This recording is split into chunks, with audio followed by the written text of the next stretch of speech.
Coach, they getting on in here. Yeah, that's what we like, Coach. Dang, boy, you ain't got none of that famous They getting on in here, man. Hey, another one of those big shows, Coach. Yeah, we got the hottest thing in Texas in college football right now.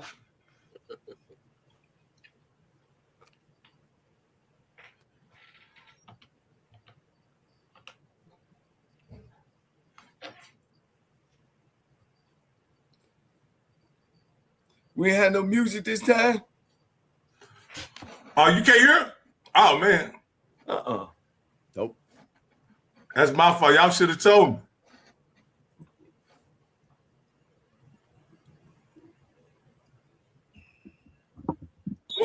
Of the purple and gold. Oh, we got sound now, don't we? Yes, sir. Gold. Better get there. Better get there. Welcome to another episode of HBCU Coach's Corner. I'm your co-host, Rocky Miller, along with my other co-host, Mr. Stephen Campbell. We have our featured host, the SWAC legend himself, wearing one night in Mississippi, pouring down rain in a thunderstorm, threw for 6 touchdowns against the vaunted Mississippi Valley Delta Devils and Willie's Satellite Titan. But to no avail, he wasn't able to get the victory, but he was able to throw 6 touchdowns on 5 passes. So you did a great job, Coach, with that. But Coach, get him, Campbell, get him. Hey, Coach, how you doing, man? This is a big interview. This is one of your proteges, somebody that somebody you spotted very early in his coaching career as someone with extreme talent. And we got him on today again. I think he's close to being our most our guest that has been on here the most times. I think he's been on here 3 or 4 times. So you may know somebody, Coach. You might got some pull around here in some places. Well, man, let me tell you something. In this game, you got to have a lot of luck and got to have the man touch you upstairs. And me being able to share my knowledge and work with such a guy, because I knew he had talent, but he's taking it to another level. So it doesn't surprise me none. But he's a friend. He's more than that, a little brother to me, without no doubt, man. I like to welcome right now one of the winningest coaches in college football, bar none the level, Coach Tremaine Jackson.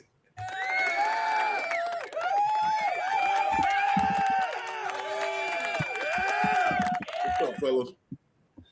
What's up, Coach?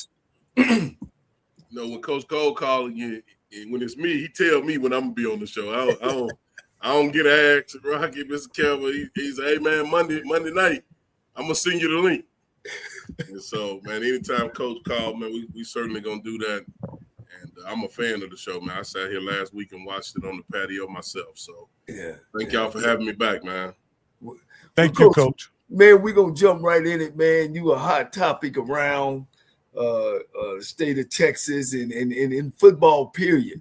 Not necessarily about the thing with what happened just this past week with the Texas high school deal, man, but just all the success you've had. And just kind of tell us, what you feeling, man? Did you pinpoint where you'll be at right now? You feeling where you should be at? You made a big thing about coaching at the HBCU level. We all know that you can coach at any level. Are you happy and where you are at your career right now? Yeah, Coach, man, I'm extremely excited about where we are just in our career and the guys that I got with me. People don't understand how much I really care about my coaches and the players. Like, man, you can say whatever you want about Tremaine Jackson. You can not invite Tremaine Jackson. You can not have me over for dinner. I'm good with that. But my coaches, I got some guys that's been with me since I was at Colorado Mesa. And I took them dudes to the snow, to South Georgia, and now to Prairie View, Texas. And they just get in the car and go with me. And so I'm extremely excited about where we are. It's a big year for us, not necessarily because of the year we had last year. It's a big year for us because it's a new year, and every year is a big year. And so for us, man, we got a calling. I'm just trying to fulfill this calling on my life, and I think that's why we've had a lot of success and certainly been around great people, been mentored by great people. You know, I can't say enough about you, Coach, and what all you meant to my career and the time we shared together. I went from not knowing how to get a suit tailored to now I got my name all in my suit coat. Every time I get one, I think about Johnny Cole. I said, man, I got my name in my suit. But no, it's been fun. I think we had a really good place at Prairie View A&M. And when I first met with you guys, when I first got the job, I felt like Prairie View A&M is a winner. And Prairie View A&M had won. It just hadn't gotten over the hump of winning another championship. And so we were able to do that. And now we press on with new players, new program, new guys, a couple of new coaches and in different spots. And now we're excited for this season. We report tomorrow. We get to the field on Wednesday. And so I don't know if anybody we got can play, but I'm going to find out real soon. And so we're excited about our guys and our team this year. Yeah. You know, coming there, you know, in Prairie View, you know, of course, we know was a perennial loser at one point. And, you know, it's now, you know, you're off to what Coach Nix was doing back in the day in the 60s and when Prairie View was an exceptional team, but you got them going in the right direction. Does any of the alumni kind of point in that way with you and urge you on and you know, show the support that you know you guys deserve because you work so hard? I've had opportunity to walk around your office and like you said, you know, everybody is on the same page. Yeah, you know, I've been really proud of our alumni, especially in the last 7 or 8 months, because like anything, you got to prove yourself to people. You got to show people what they're gonna get. Our alumni base is really strong as far as the amount of graduates that we have. We're right here in the Houston area. Between you're not gonna run into anybody that didn't go to Prairie View A&M or somebody in their family went to Prairie View A&M. I'm at the TSA line, man, and guy just say, hey, Coach, man, my grandma's sister cousin went to Prairie View. Come on through this line, man. We ain't got nothing to talk about here. And I don't even know, like I think I said that before, I don't even know if that's legal. But man, that dude, he knew so much about Prairie View A&M. And so our alumni base just needed to be woken up. And how we act is how our alumni base is. Like I sit and look at social media. I don't have to say too much. Our alumni base gonna handle the message and the messaging, right? And so we knew that coming in. We show that to our players all the time. But Prairie View A&M is a thriving institution. And football in the state of Texas, when you got good football with a thriving institution and a great administration, you have no choice but to go up. And so we're excited about where we go. I think we only operated at about 60% of our program in the last 18 months. We're now about to cross over and get a little bit more. And I don't know if we'll get to 100% of where we want to be, but I know we'll be better than what we used to be as far as how we operate, how we move the program forward. And so we're excited to get to it. It's only one way to find out, and that's to get on that grass and play against somebody else. I think we got a really exciting, challenging schedule, and we can't wait to get to work with these guys. Yeah, you know, Bishop Campbell, he's biting at the bits to get into those stats. You know, one thing, of course, we have to say, you know, Texas, how big Texas football is, and what has transpired over the last 2 weeks with you and your staff and feeling that you guys was not respected. You know, where you are, have they reached out to you? I know, you know, of course, we've talked behind the scenes, but my thing is have they reached from me from the top? And somebody's got to send an apology letter or something, because there's no way that you're the only team in the state of Texas that played for the national championship and you ain't got one speaker. They ain't even let you speak. Nobody from their office has contacted me. I have had some people on their board reach out to me. It's really simple with me, Coach. You have a criteria. You have recommend a speaker on your website. I recommended our coaches because I thought the high school coaches needed to hear what these guys do. Our level of coaching and what we have to do and how we have to get the most out of things when we're lesser than in some areas is probably closer to the high school coaches than what a Power 4 institution has. Everybody can coach when everybody's 6'5", 295 and run 4.5. Everybody can coach then. That ain't hard. But I felt like if you're trying to display the very best to your group of people, your high school coaches, then our coaches deserve to be there based off the criteria. Our volleyball coach was there, and she won the conference. She did a really good job, won the regular season.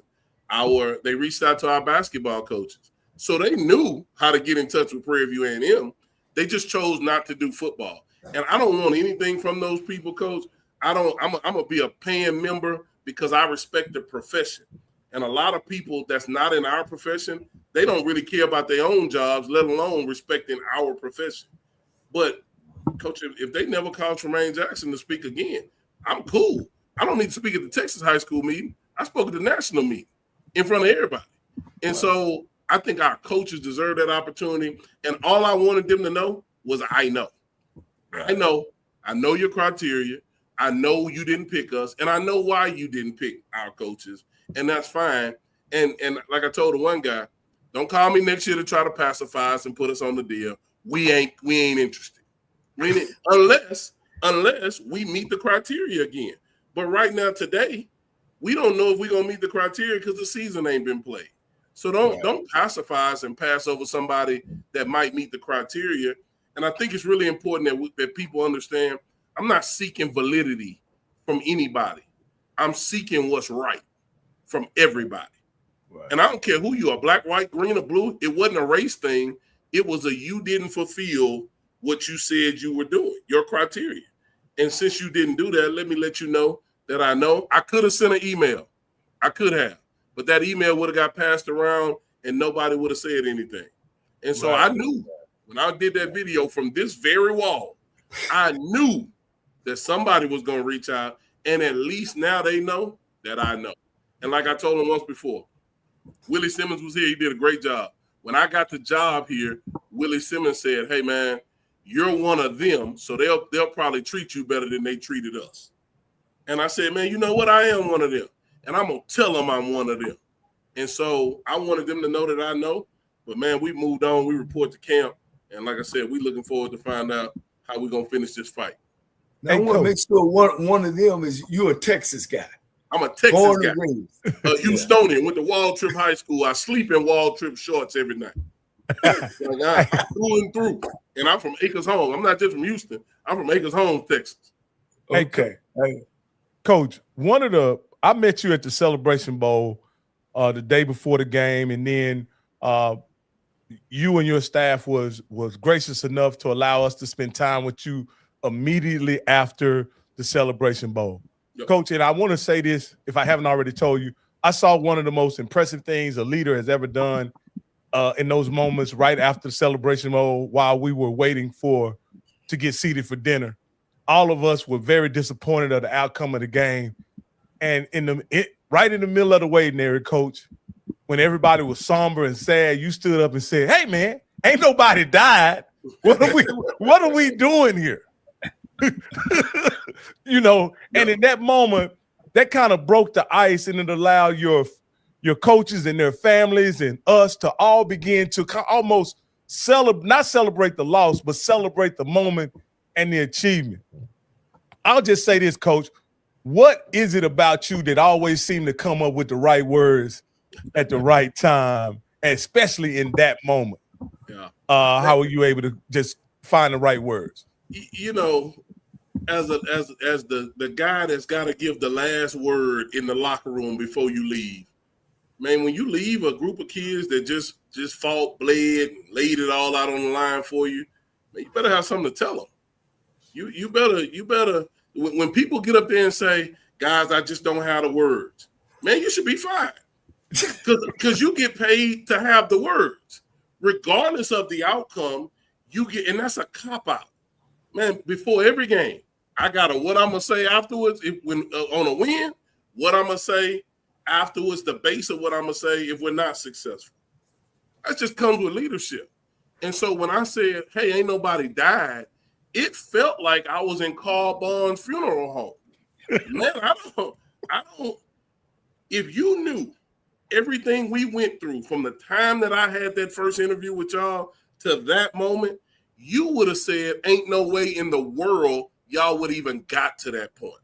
And so I'm not seeking comfort by just looking for a pat on the head for getting there, because we want to win. But I wasn't going to sit there somber like we ain't going to get another shot. Man, we're going to get another shot at this thing. And people that act like it's over, they probably know they don't have a plan to get back. Man, we went to bed that night, woke up, came up with finish the fight, and went to work to finish the fight. It's just what it is to me. And Rocky, I had some experience too, because a year prior, I had to say the same thing. And I told a group of guys, "Hey man, if you go with me to this next spot, we're going to be back here again. And so one of these times, we're going to win that game." And I don't know, because when you start looking at successful people, man, they failed in major moments more than they succeeded. People don't talk about Kirk Signetti losing at James Madison to North Dakota State. Kirk Signetti, when he was the head coach of James Madison, he lost the FCS National Championship. People don't talk about that. And we, as a people, we don't even know that. We don't even know that to talk about it, because we don't know anything or very much at all about FCS football. So because I knew we had a plan to come back and to be able to finish the fight, because I know my staff is going to fight their tail off and work hard to get back, and I knew we were going to recruit a bunch of guys that knew what the plan was, I was confident that we'll be back. Just know we stand on the other side of the hotel. We kind of know what to do. There were some mistakes that I made. There were some mistakes that I made that now I get a chance to fix and correct. So when we get back to that moment, we finish the deal. Go ahead, Campbell. He's all yours, brother. Now, Coach, let me tell you something. I watch you on social media. Yeah. I see sometimes you got to check folks, Coach. Sometimes you got to check folks. So you know me, I'm the king checker. So I'm gonna be petty like you are, Coach. So you know what the first question I'm gonna start off with? What's that? Let's talk about these high school recruits, though. How about that? Yeah. Let's talk about that, Coach. Yeah. Because I heard that you didn't recruit high school players, but I heard that you had a high school player that was an early enrollee that showed out at that spring game. Now that's what I heard, Coach. Timmy Timmerman. Yeah, let's talk about these high school players starting off. Well, let me say this, Mr. Campbell. There was a person that I normally don't comment back, right? But the other day I had to say something, because the person that made the comment, they had just retweeted an offer to a high school kid that we had made. And so for you to say we don't take high school kids, and you just congratulated a class of 28 or 29 kid that we had offered, that was kind of dumb to me. And the one thing, now that I'm 42, I call things what they are. They dumb. That was dumb. And I didn't understand that. But let me get this correct. We recruit high school kids. We don't recruit the high school kids you think we ought to recruit. We don't recruit the ones where your uncle could just send you to Prairie View because they ain't got no scholarships. And if you can't play nowhere else, you can go on down to Prairie View. Do you know how many people we've had to correct on how to say our name? It's Prairie View A&M. But people call us Prairie View. Oh, yeah. You down there at Prairie View? I don't know what that is. So, no, I'm not down there. So when those people start talking, then I just can't take them serious. And it's really good comedy. You talked about Timmy Timmerman. Timmy Timmerman is a Houston high school tight end that came at mid-year. And he came to our camp. And we signed him. And he's a white kid, by the way. Because I know that's a thing, too. Wait a minute. Caucasian? Yeah, he's a Caucasian. At Prairie View? At Prairie View. Oh, a Caucasian young man with a great family that had great grades, and his family danced more to the band than anybody you've ever seen. And they love being at Prairie View because they love our program and they love the education that their son is getting. So we do recruit high school kids.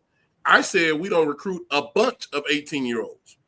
And so it baffles me that people with college educations can't decipher words, a bunch or none. I said we'll recruit a bunch. We're going to recruit 8 to 12 high school kids in this class. But I cannot keep my job with a bunch of 18-year-olds. The day of recruiting, Coach Cole remembers I used to bring Coach Cole kids and say, man, I got this kid from Westfield High School. He a receiver. Coach, he got offers from so-and-so and so-and-so. We got to take it. He said, Coach, now how many of them you going to bring now? How many of them? Because program is built over time. But we got to win right now. That's right. We got to win right now. And so I always ask high school coaches, because they give me a hard time too, Mr. Campbell.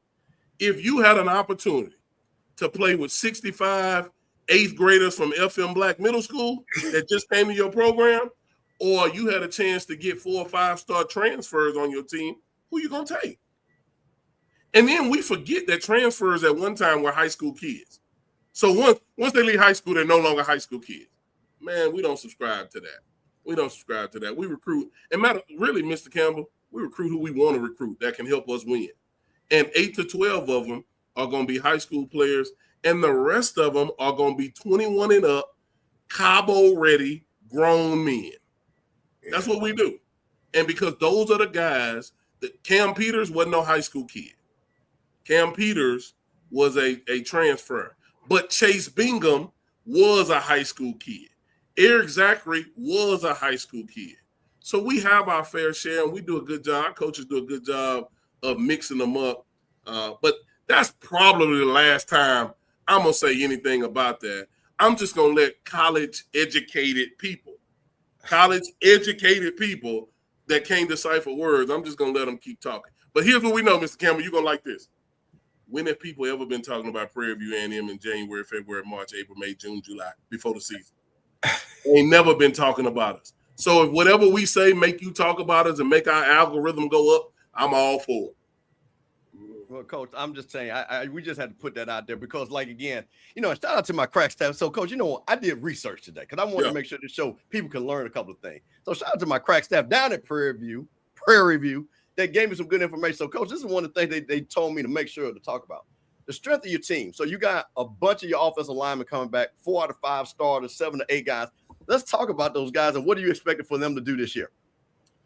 Man, every year, every coach in America is trying to figure out where they're going to be at on the O&D line.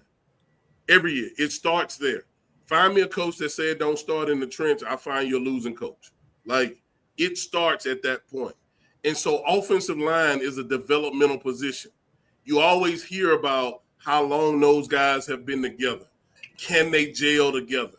And so it's really exciting for us to look up and say, man, we got every single starter besides one that was in our rotation back all year, right back this year in 26 to play another 14 games. Because at Prairie View A&M, Mr. Campbell, we play 14 games. And I ain't got to tell everybody what them 14 is. Everybody know what that is, right? So we got another set, the same set of guys to play 14 games. Well, that's big. Ty Brown came with us from Valdosta. Pedro Da Silva was here when we got here. Caden Bowers was a rotational lineman, ended up starting for us in the Celebration Bowl, but didn't start the season for us. So we count him as the 5th starter now. Calvin McMillan is back. Chris Carter is back. We added a couple of guys, a transfer from U of H, Caden Bowie, and then a transfer tackle guard from University of Troy, Vicen Lane. They've got college experience. So we're really excited about where we are up front. Now, just because you were don't mean you will be. So just because they could block last year, that has no bearing on this year, right? And so we got to make sure that those guys continue to play hard, continue to melt together. But we're really excited about them. And when you got an O-line, you feel good about being able to keep your quarterback upright and being able to create some run lanes for the running backs. So, Coach, one of the things that, we kind of looked at, and you talked about the high school recruits again. I heard Kevin Brown had a great spring game. You talked about your offensive line. But, Coach, what are the things that you kind of looked at that you felt that going in with your recruiting, like I say, some of these grown men that you wanted to improve on going in next year? Because one of the things some of my Prairie View folks told me about is that you thought, and maybe the coach even thought about, the offense started kind of slow last year and red zone offense. What are you doing to kind of look to some of those things that you want to improve on? Yeah, we started slow because of us as coaches, right? Like, that ain't no secret. I walked in the staff meeting and said, hey, man, I asked our players, what do y'all want to do? Because if you remember our season, it wasn't until homecoming that we scored 30 points in a game. We were moving the ball, but we weren't finishing.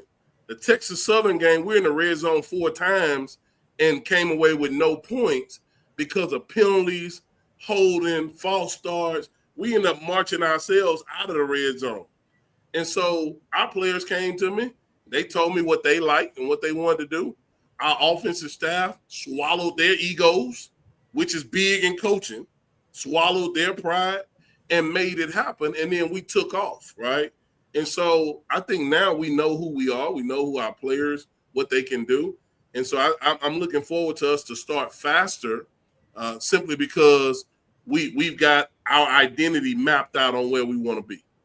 Can I break in there for a minute, Campbell? No, go ahead. Yeah, because go ahead. You added a new offensive line coach too that also won a championship with me, and can you talk about him? Manny Martinez, Manuel is what I call him, mi hermano. Obviously, Coach, you know him from me and Manny were your line coaches on both sides of the ball.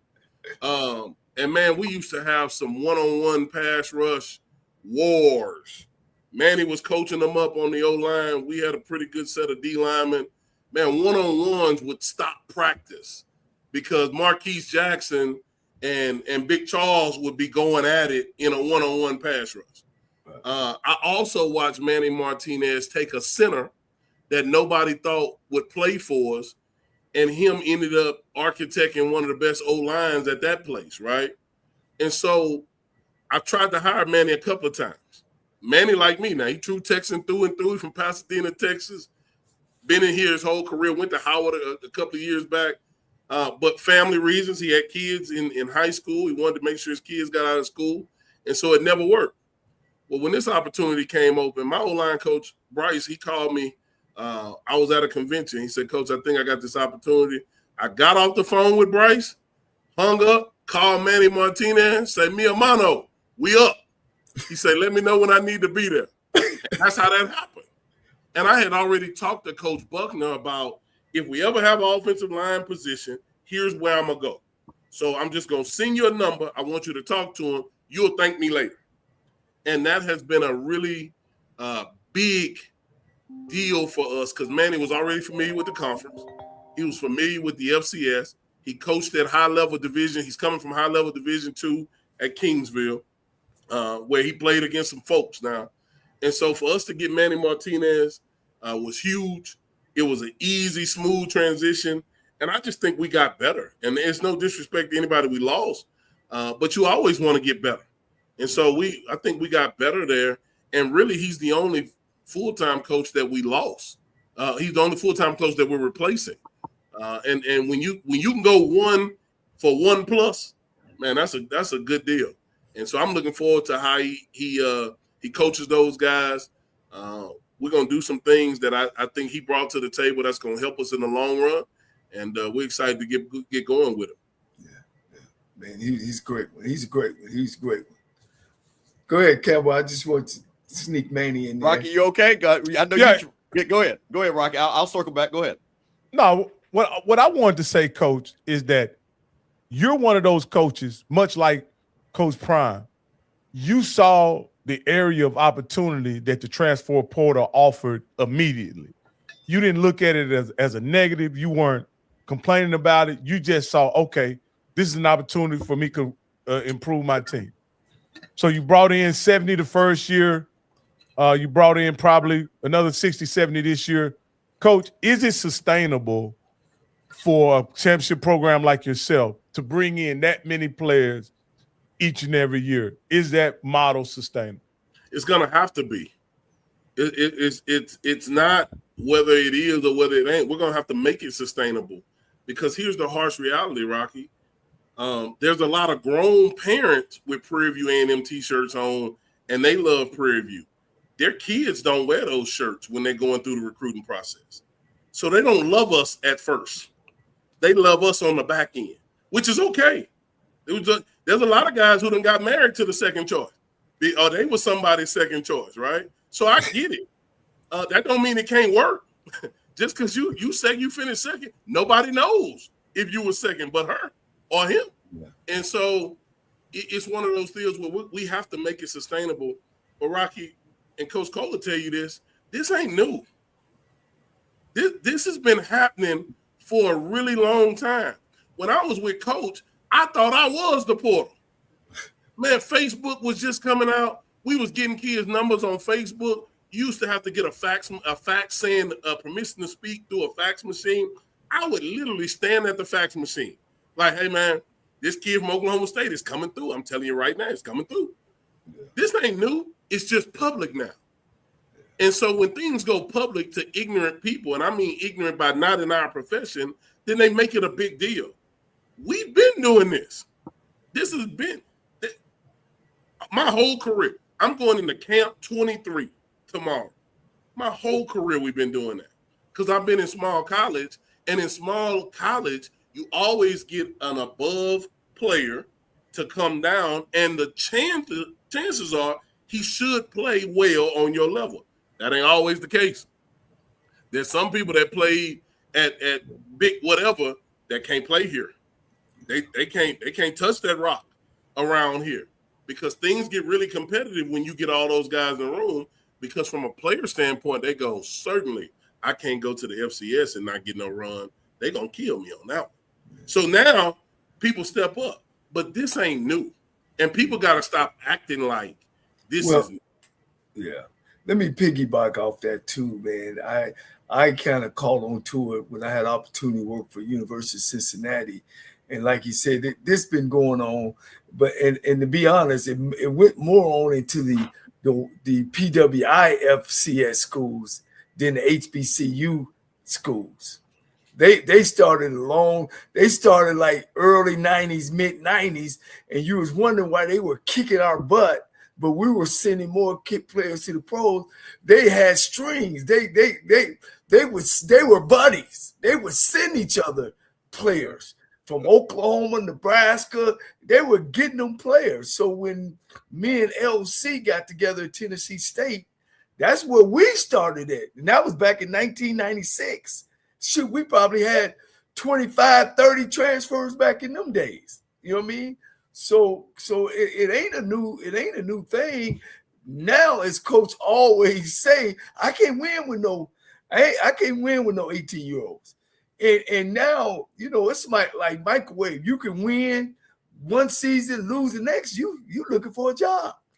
So to stay consistent, and me and Coach, you know, it's more than just getting transfers. You know, I ain't gonna give away the ingredient, the last ingredient to it. But yeah, it's been going on a long time. We're just really catching on to it, and like Coach said, it's more popular now than it was. There's one more thing I want to ask Coach, because I think there's something about Coach being in Texas that makes him very unique. Off the top of my head, Coach, I can't think of another Division I black coach. There may be, but I'm not aware of him in the state of Texas. Coach, me and Chris you and Coach Dishman. My point in bringing that, Coach, is there are a lot of guys in this state in the high school that's never played for a black man as a head coach. Yeah. And even to this day, though, I love my high school coach and the coaches I played for in college, but if I could do it all over again, I really would like to play for a black man and see what that felt like.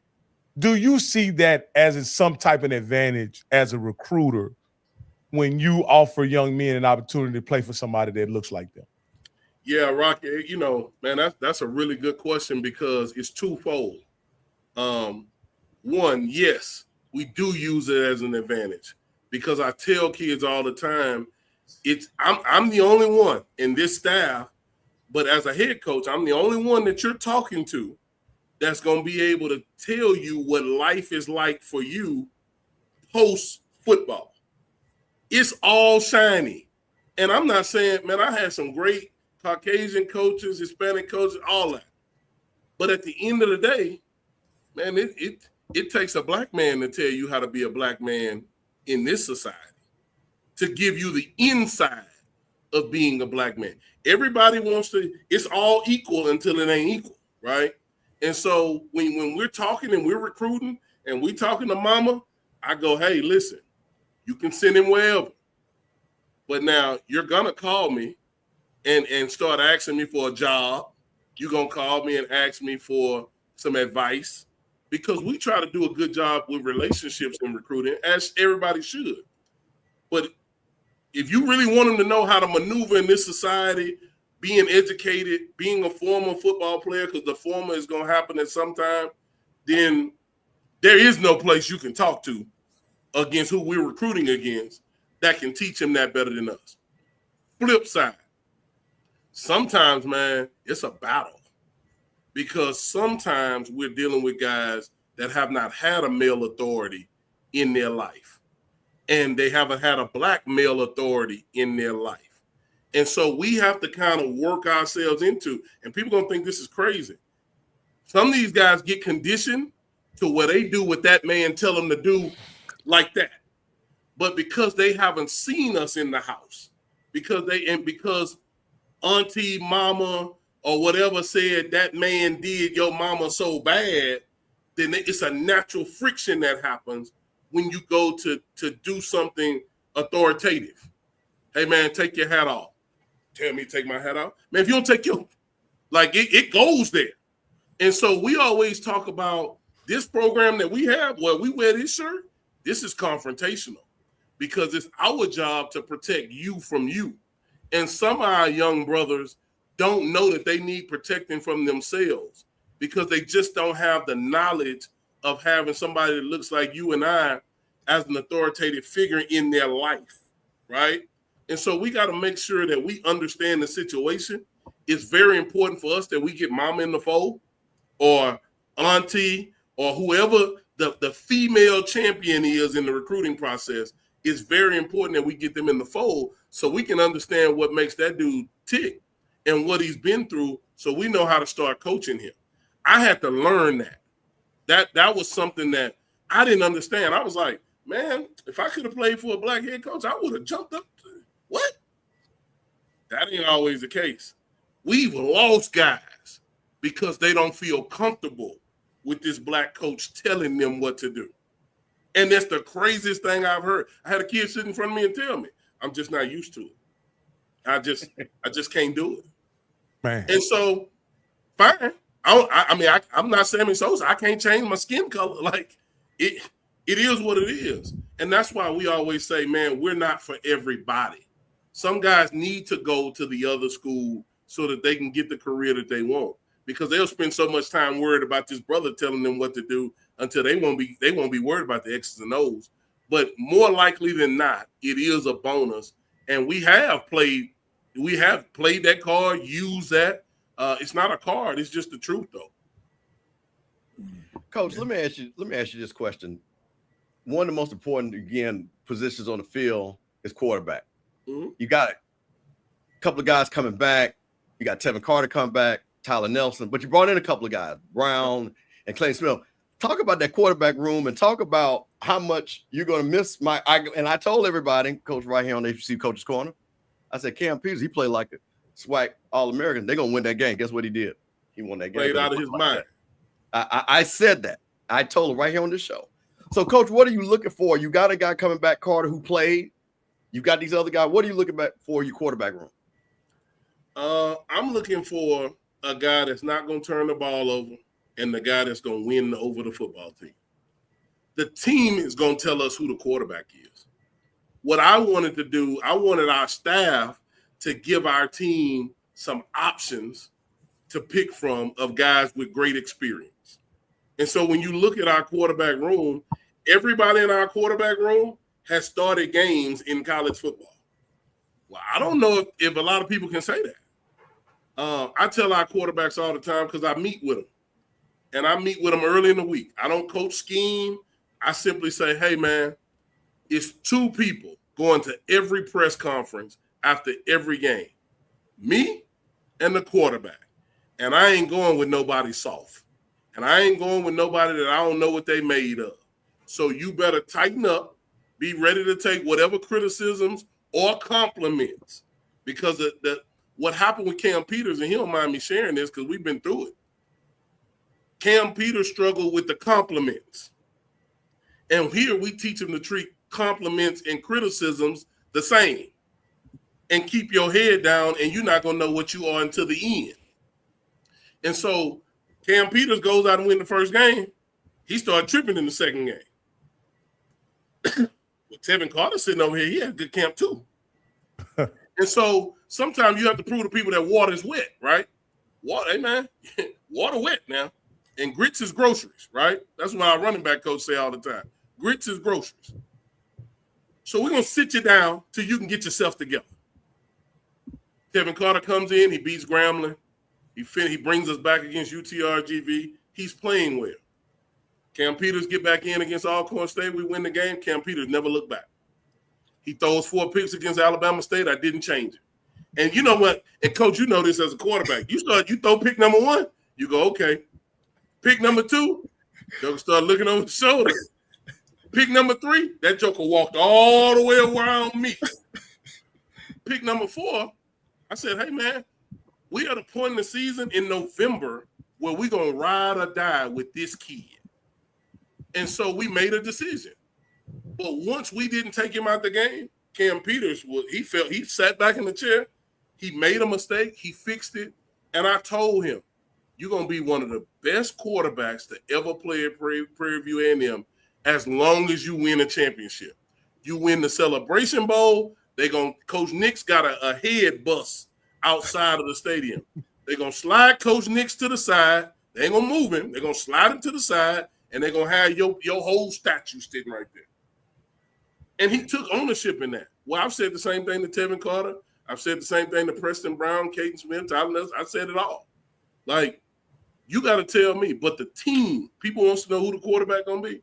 The team going to tell us. We make quarterbacks live in fall camp now. You know, I'm a defensive guy. I'm crazy as all get out. We hit quarterback. It ain't going to be week 1 before I find out how you get hit. That's not it. You know, Coach, I got to ask you this about quarterback because quarterback has become such a parochial prima donna position to the point it's almost like the quarterback runs the team or they determine what happens to them on the team rather than the coach being dictated. How do you find quarterbacks that are willing to accept the kind of criticism and be coached the way that it seems that you choose to coach your quarterbacks? I tell them in recruiting, hey man, at practice, I stand right behind you. And I don't give a dang what Coach Buckner says. If I don't like something, I'm gonna yell at you. I'm gonna jump 2 feet in you. And if you're not able to handle that, just let me know right now, and you can go on to whatever other university you was going to visit. Like we try to be very honest with them because they do hold so much control, right? And so when you start lying to kids in general, especially quarterbacks, man, you ain't got a chance. They'll split your team. They will split your team down the middle because they won't buy into what you're saying because you lied to them, right? And so we just try to be very honest with them. I ask them, hey man, are you a dog? And if everybody go, yeah, coach, I'm a dog. Well, what kind of dog are you? Because if you the little Christmas chihuahua that they hold up on the picture, I'm not interested in that. I want the dog in the cage that's walking around like he crazy, and you don't really know if you should feed him because he might bite you. That's the dog I want, right? And so those guys have that mentality, man, and it's been really fun because we're going into our 7th year as a head coach and my 6th quarterback race. So only one time in my career have we returned the starter from the year before, right? And so I always tell our staff, if we're doing this the right way, we should always be rotating quarterbacks and kickers because that means we got high levels of competition. Kids fold shop when they know they're not the guy at quarterback. A lot of them, daddy make them fold shop. when they find out they're not the guy, and they leave. And so I'm okay with whatever happens. But our goal is just to be extremely honest with them at all times. This is just my comment, and I'll say this, Coach. I think the toughness that you coach with at the quarterback this position in practice and in camp, whether they understand it or not, it benefits them when things get tough on the field. So, Coach, it's really refreshing to hear that. Appreciate you. Coach, let me tell you one of the things that we saw it in the Celebration Bowl, and one of the things that we kind of saw all year, and this is kind of what people point out to me, your special teams. How are you looking, and was there a renewed focus? You talk about kickoff coverage, kick return, of course, field goal kicking. What are you looking like on your special teams, and, what kind of emphasis you put on that? We spent some money there, Mr. Kimball. Talk to us, Coach. We spent some money there. That's one of the mistakes that I made, right? Because we got here, we had some kickers, but they weren't as consistent over time. We went out and recruited some, but we also walked on a couple of kids, because you can get a really good crop of walk-on kids in this area. And so we let them fight it out. But sometimes the lights was a little too bright for some of the younger guys. So people talk about freshmen, right? Our kicker was a true freshman. And so it's some things that they need experience on before they can make that kick or make those kicks. So we did some things in the kicking game to try to help us alleviate some pressure and to try to hide some deficiencies. We went out and we spent some money. We spent scholarship money. We normally didn't scholarship kickers. Wow. Okay. We tried to, when we were on the 63 scholarships, man, you don't want to spend 5 scholarships on specialists. Right. Right. You want to do some different things there. And so this time around, man, we bit the bullet and we spent some money on kickers, and we're looking forward to that paying off. We got an Australian punter. That's my first international kid. But he was a transfer from a Division II school, did a really good job. So we're looking forward to him kicking. We went and signed the kid that we had at Valdosta, Ethan Edens, got a really big leg. At the time when we left Valdosta, he didn't want to leave. He wanted to stay there. He's from Jacksonville. And so he decided to get in the portal, and so we went and got him.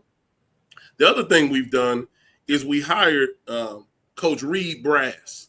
Coach Reed Brass was my long snapper at Valdosta, played his senior season at Tarleton State. Reed Brass is a specialist guy. When he was with me at Valdosta, he coached the specialist as a specialist. And so he did a really good job doing that. So he's here to help Coach Hadley on the special team. And so we increased some staff. We increased funding at that area. So we've addressed the needs. But at the end of the day, we got to make the kick. We got to place the ball where the coach tell you to place the ball. Like, it's still about execution, right? So we have addressed it. Somebody asked who the kicker going to be. Whoever make the kicks. It's really just that simple. Whoever make the kicks, man. But I think Aiden Webb, being a returning kicker, he was a redshirt freshman last year, having some experience, he made some big kicks for us early on in the year. And then just by the stretch, man, it just wasn't working out. So it's definitely a competition. We're going to get in fall camp. We start off practice with special teams, man, because it's that special to us. But certainly we've addressed that area, and we're looking forward to it coming to fruition. Wow. Well, Coach, one of the things, and I appreciate it, because once again, this is HBCU Coach's Corner. Coach, you do a lot of interviews, and what I have found out, you have a lot of people that talk about your team that never even talk to you, but they got a lot to say. So one of the things I wanted to make sure, and I told Coach Cole and Rocket, this is the Coach's Corner. We need to talk to the coach to talk about coaching and the team, because that's what happens with a lot of these missed calls. So I appreciate it, because a lot of your fans, and people that are interested in your program, they want to hear exactly what you're saying. So that's one of those things. I don't like to have these glossy, hey, Coach, how's everything going on down there? Stuff like that. Let's talk about what's actually going on. Now, Coach, you see I got the quote back here. I don't know if you see it. You know about your schedule and stuff like that. Yeah. What you talked about. So, Coach, I want to get into that, because what was told to me, that you said you had 2 schedules, Coach. We do. You have the SWAC schedule, which is the Celebration Bowl schedule. Yeah. And then you have the out-of-conference schedule, which is the respect schedule. Yeah. Now, Coach, talk to us about those 2 schedules and how they work together to what your number one goal is. Yeah. Mr. Campbell, you know this because you're a fam you got. Coach Hubbard took a team. A guy named Herb Reinhardt was on that 70s national championship team. Herb Reinhardt was my AD at Valdosta State. He was the kicker for that championship team. And so I learned the history about that team, right? And I learned the history about what they were coached. And they were coached to be the best in the world. Like, whoever they put in front of us, this who we going to beat. And so when I got here, I said, man, Prairie View A&M is elite in a lot of ways. And if our football program becomes an elite premier FCS program, then there's no stopping our institution. Well, the only way to be elite in college football is to play and beat people that are considered elite.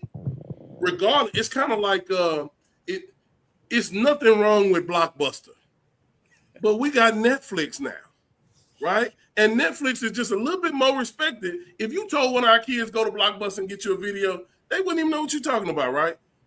We have to teach our kids that history. We have to get them up to grab, right? There's nothing wrong with our SWAC schedule. We respect it. It's a national schedule. We plan on being in the Celebration Bowl, playing against the MEAC champion. But, man, there's another side to this deal that not only makes us the SWAC champion, Celebration Bowl champion, but it makes us elite in the FCS. And that's important to me. And so we went out and we scheduled in that manner. We opened up with Tarleton State, number 4 or 5 in the country, depending upon what poll you're looking at. We play the Texas Southern game was the Western Conference Championship game a year ago. Whether we can slice it however we want to, when I walked out the field, I said, man, we just played the Western Division Championship game and don't even know it. And then we go to Baylor. Play Baylor, they Power 4.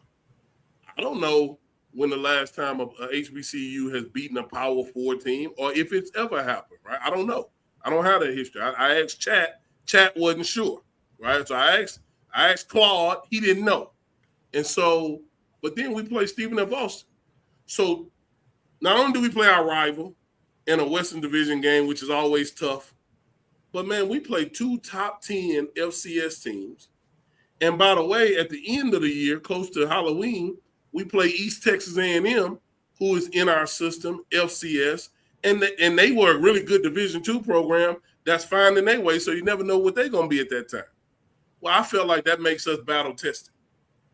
That puts us up against both sides of the very best, right?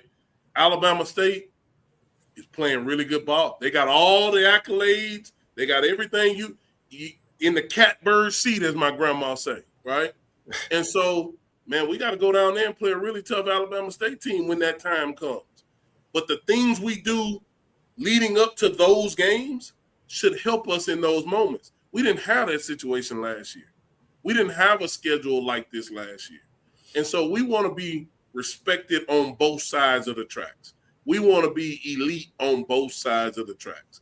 And so when I said that, I meant that. Like, man, we're not going to play Mayville Southern Tech. That's not what we're going to do.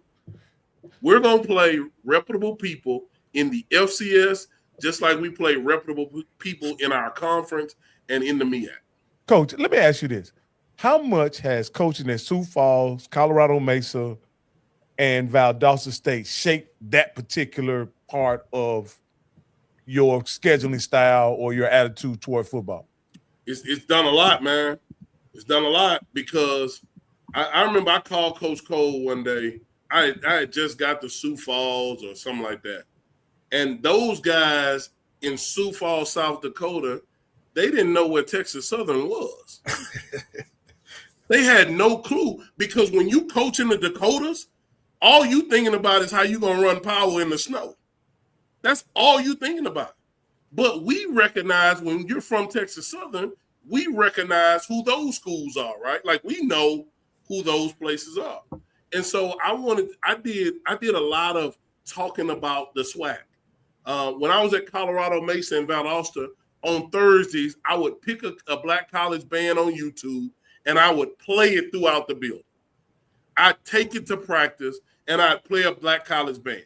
And they'd be like, what are you doing? I'm like, y'all y'all don't know, our band ain't gonna give us this. So let me give you some of what the other side is, right? And so we were teaching that everybody that there's another side of the whole world in life and in football. If I told you, Rocky, come with me to Sioux Falls and let's go get in the combine, right? You would think I'm talking about the NFL combine because down here in Texas, the only combine that we talking about, it is an NFL combine. A combine in Sioux Falls, South Dakota is a John Deere tractor. Folks don't know that. They don't know that. And so unless you've been around the block and seen it, then you really have no comparison. So when I was up there, I said, man, if we can combine both of these things, if we can combine Midwest football, because if you notice, the national champ in other football has come from the Midwest a lot of the times. It's come from up there. And it's because it's a different mentality with running the football and spread offenses and things of that nature. So I wanted to make sure that we played not black college football, not Midwest football, but we put together a program that played football. And this is the way we ball at Prairie View A&M. And so those times, those talks, those because when it started snowing on the ground in Sioux Falls, Rocky, I made them come get me. I'm not driving this Texas edition truck I had in Sioux Falls, South Dakota, right? Those conversations that we had, man, it really shaped and molded a lot of this mentality that you see today. Yeah, that makes sense. I just think a lot of times when you talk about one of the things that I often try to understand is HBCUs are a tremendous product, but it's a very insular product, meaning that the only thing that matters is what happens amongst the schools that play, in HBCU conferences and HBCU schedules. And I think to be respected from a football standpoint, you got to be able to do something outside of that realm. And I think it's important that, in my opinion, that all the schools, especially schools that strive to be elite, that they go out there and earn their respect outside of HBCU football. Absolutely. It's only 18 of us vying for the Celebration Bowl. It's only 18 of us. It's less than 20 schools vying for the Celebration Bowl. In the SWAC, I think we have the toughest way there, right? Because you got to be the best of the 12. And then you got to go play the MEAC champion, right? Which they might play 5 games, but they 5 tough-looking games because I watched them when they play on Friday night. They play a great brand of ball in the MEAC. And if you look at the MEAC, they play others outside of the MEAC the first 5-6 weeks of the season. I think that gets them ready for the MEAC schedule. And so for me, man, when I was on those committees, nobody talked about the 18. I was the only one in there talking about the 18. And I wasn't even at one of the 18. But nobody talked about it. So when I got one of the 18, I said, oh, no. You going to respect these 18 because I already know what you think based off what you told me in these meetings before when I wasn't at one of the 18, right? And so just because it's 18 of us, that don't mean we can't beat you. And so we've taken a different mentality about it. I love being at HBCU. I just don't think we should play HBCU football. I think we should play college football. Yeah, one of the things that we kind of behind on, and if you look over 50 years of football, is back in the 60s and 70s, we couldn't play them. You know what I mean? They wouldn't give us games. So most of our coaches and the culture from black coaches are coming from high school. And in high school, it ain't a lot of, and I don't want to use the wrong word, but a lot of professionalism, and a lot of skill and a lot of know-how. And now we're here where we are now, and it's still not, how of learning how to run a high-class program because you still don't have that many black coaches. You still don't have many. It's better that black coaches actually go to the PWI schools, the more professionalism. But even I say this as well. You get an NFL player. All those NFL players are not what is the word I'm looking for? They don't care about none but their position. They don't care about the equipment room, how the NFL team draft. They don't, but there's a few that does. Where mostly the PWI coaches, they either coming from a family of line of people, you know what I mean? They can jump from high school to a professional NFL team where we can't do that. We can't do that. So a guy like Jack is few. Chennis Berry, I spent time with him with Chicago Bears. He's one of those guys. Eddie Robinson is one of those guys that know how to, and you could tell my guy down at Edward Waters, he's one of those, Jenkins, he's one of those guys. So it ain't a lot of us that knows the ramifications of actually running a professional football program. And that's where we lack. It's always the number one question. Why can black schools beat white schools? Because sometimes they outcoach us. Sometimes they have more support than we have. And it's happening, but we're getting there. You got your Trey Olivers, and that's one good thing about the MEAC with having those extra games. They get to play the PWI schools. You know what I'm saying? And we don't. So that's kind of where that is. And Jack he's 10 years in front of a whole bunch of coaches, man. Chennis Berry is 10 years in front of a whole bunch of coaches. Trey Oliver, some of these great guys. So I just want to add that, piggyback on what Coach was saying. Hey, Coach, you sat down and had an amazing conversation with Kyle T. Mosley the other day, and you said some things that I thought would have got more traction in the space, but maybe not enough people heard it. So those people who didn't get a chance to hear it, I definitely recommend you go out and see the interview that Coach had with Kyle. But what you said, Coach, is basically, I'm going to paraphrase you here, and you can expound however you want to, is that you said essentially the school should invest the way that the results they want. They should put their resources behind the results that they want. Yeah. And not treat it like a football or anything else, like a second class or a second rate program. Can you talk about what you meant when you were talking about that? Because I thought it made a lot of sense when you talked about the school shouldn't expect coaches to do more with less anymore. We should be past that. So the we do a lot with a little theory should be dead and gone. We should start doing a lot with a lot. You cannot put a high expectation, administrator, fan, alum, whatever. You cannot put a high expectation on something you have no investment in. That's just not even, what are you talking about? That's like saying I want to get a paycheck on the first, but I ain't went to work all month. That doesn't happen anywhere. And so what we've done with guys like Coach Cole, LC, what they did was they spoiled us.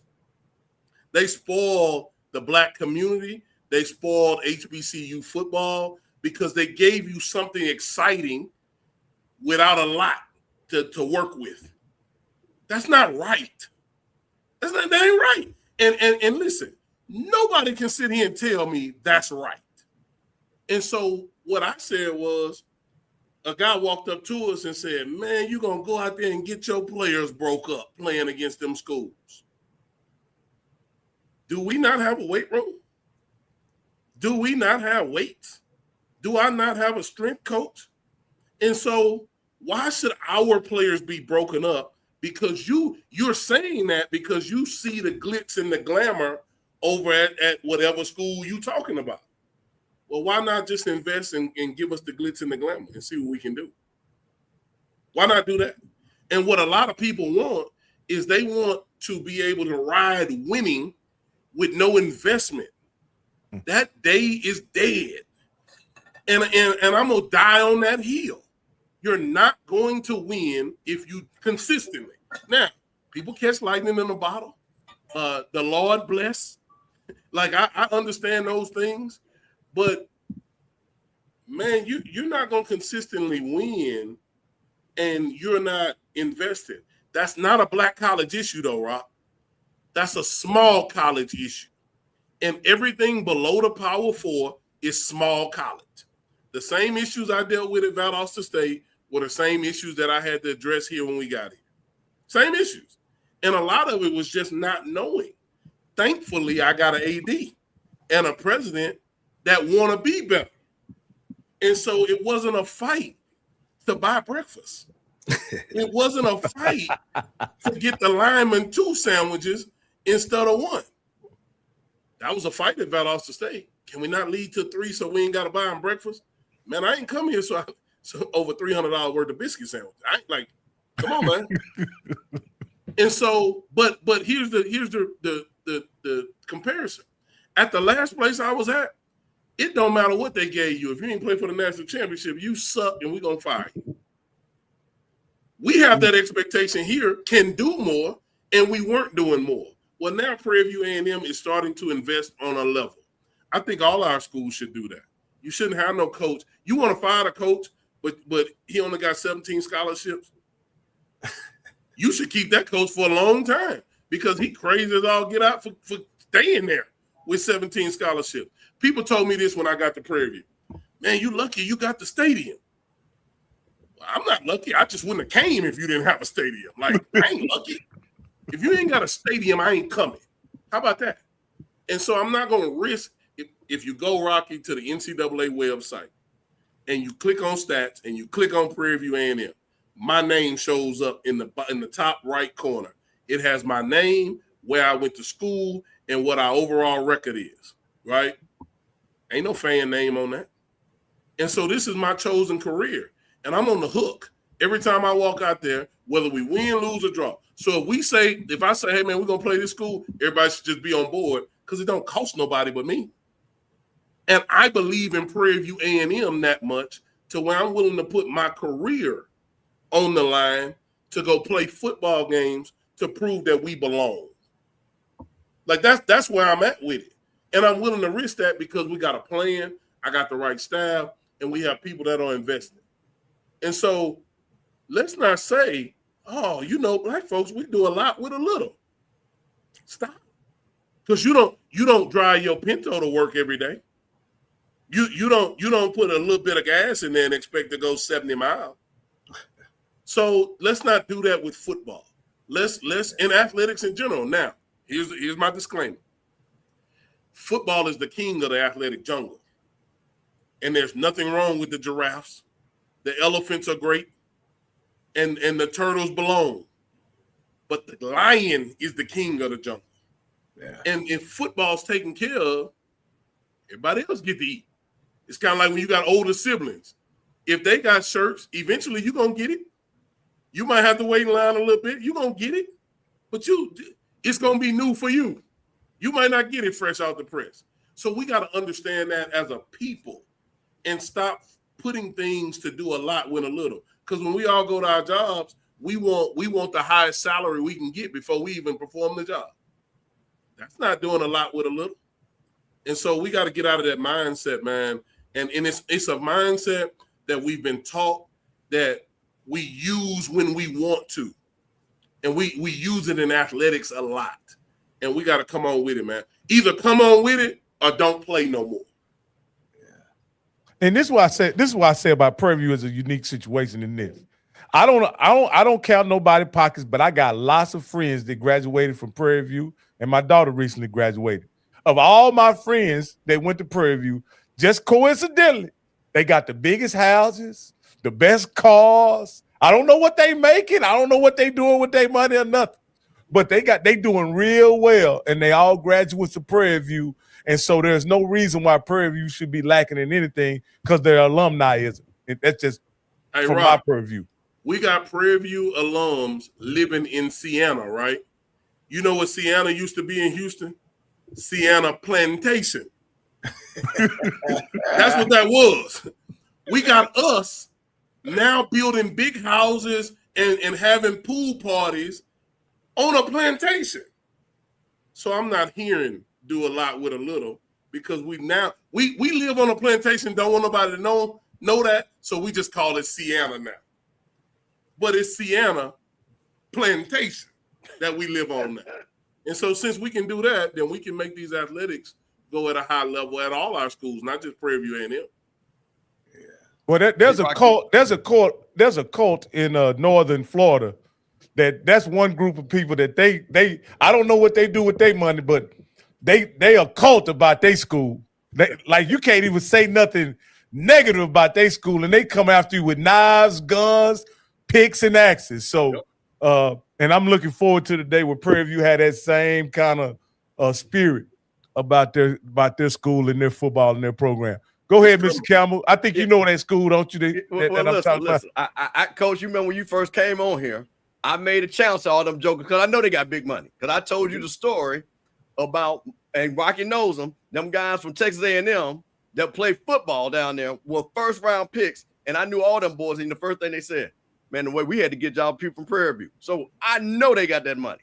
Yep. There ain't no doubt about it. That money been going down there for a long time. So exactly, make them spend it. But Coach, now listen, I got to do this real quick as a, point of reference because my phone blew up. And shout out to my HBCU nephew, the stat man of the SWAC, and 500 Grambling people and 200 FAMU people. Grambling people want me to remind you, Coach, that they beat Oregon State in 1985. That was the last time. And then FAMU people want to remind me that we beat Miami in 1979. So my phone, okay, I have told Coach, the good Grambling folks, Coach, that they was on you. I mean, my phone blew. I didn't know. I'm glad. Thank you for the information. So they said HBCU Chat GPT answered that question for you, Coach. Now, Coach, I got it. So that's okay. But listen, here's the thing. Think about what the point of it is. It's your turn to be next. That's the thing about it. So then we ain't got to go that far back. So how about that? That is. Then you can be part of that. Tell our team that. So there you go. So that's my challenge to you now, Coach. Now, Coach, listen, I know before you get out of here, I got to do something. Now, Coach, listen, you went viral over a little song that you did. You sung it. Everybody, the band, even because the band played it. You know when you're bad boy, the band played it. Now, Coach, now listen, I got many jobs. I don't know if you saw a show. My father was a DJ back in D.C., Charlie Neal and all that. Now, Coach, I got many jobs. Coach, you didn't know I was a record producer. I did. Now, Coach, oh, man, Coach, you didn't know I was a record producer too? I didn't know that. Now, Coach, listen, let me tell you what I had to do. Coach, I got a remix for you. Now, Coach, my remix, I called all the rappers down in Houston. And it cost too much money and they wanted to curse. And I said, you can't be cursing.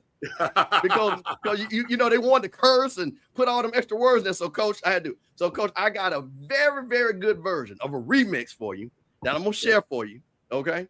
I'm going to share this for you, Coach. Pull this up right now. Let's see. There you go. So, Coach, listen. I got a remix for you. So, when you go to them alumni, the big money alumni, Coach, this is the remix I got for you, okay? We selling this CD, man. Coach, we got this. Now, Coach, out the trunk. Right out the truck, Coach. This is for you, though.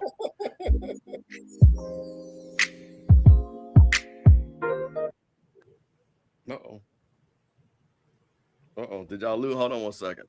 Went crazy. Hold on. Sound like they gonna need Coach at the trail ride. Listen to that music. See, I got Coach Red. See, I know what I'm doing here. Hold on one second. Boy, listen. It's going for $10, baby. Oh my goodness. Listen, you better believe it. Give me 1 second, Coach. Pull this back up. Here we go. Hey, watch out. They're trying to tape it off the show, man. They're trying to tape it. Listen, I know, Coach. I know. Like I say, boy, hold on 1 second. I know what's pulling to close this out. Let's see if we can get this going now.